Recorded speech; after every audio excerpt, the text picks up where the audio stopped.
Cabinet आणि राज्यमंत्र्यांच्या अधिकारांचा मुद्दा आता ऐरणीवर आलाय। अधिकारांच्या मुद्द्यावरून मुख्यमंत्री कार्यालय आग्रही आहे। कॅबिनेट आणि राज्यमंत्र्यांच्या अधिकारांचा मुद्दा ऐरणीवर, अधिकारांच्या मुद्द्यावरून आता मुख्यमंत्री कार्यालय आग्रही आहे। कॅबिनेट मंत्र्यांनी कुणाला आणि किती अधिकार दिले त्याची माहिती द्या। मुख्यमंत्री कार्यालयातर्फे आता राज्यमंत्र्यांकडे विचारणा करण्यात येत आहे। पूर्वीच्या सरकारांमधील राज्यमंत्र्यांच्या अधिकारांसोबत आता तुलना केली जाणार आहे। अधिकार प्रदान करण्याबाबत मुख्यमंत्री कार्यालयाकडून आता आदेश जारी होण्याची शक्यता वर्तवण्यात येते। मंत्र्यांनी कुणाला आणि किती अधिकार दिले त्याची माहिती द्या असं सांगण्यात येते।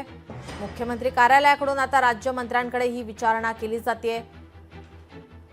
अधिकारांच्या मुद्द्यावरून आता मुख्यमंत्री कार्यालय आग्रही आहे। कॅबिनेट आणि राज्यमंत्र्यांच्या अधिकारांचा मुद्दा ऐरणीवर आलेला पाहायला मिळतोय।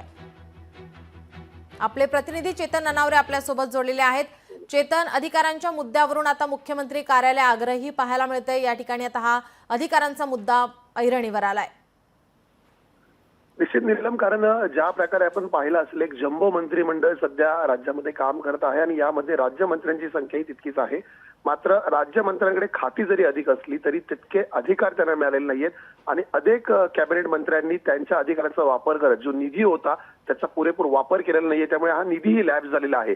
परिणामी राज्यमंत्र्यांनी मुख्यमंत्र्यांकडे तक्रार केलेली आहे की आपल्याकडे जर अधिकचे अधिकार असते तर हा निधी वापरात आणता आला असता आणि त्यामुळे आता मुख्यमंत्री कार्यालयाने या संदर्भातील माहिती मागवलेली आहे। याआधी सुद्धा 2014 ते 19 काळामध्ये देवेंद्र फडणवीस मुख्यमंत्री होते।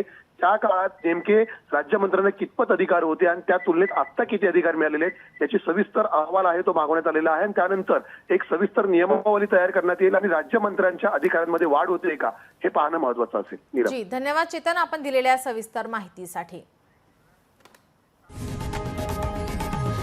लोकशाही मराठी ऐका, पहा, जागरूक रहा।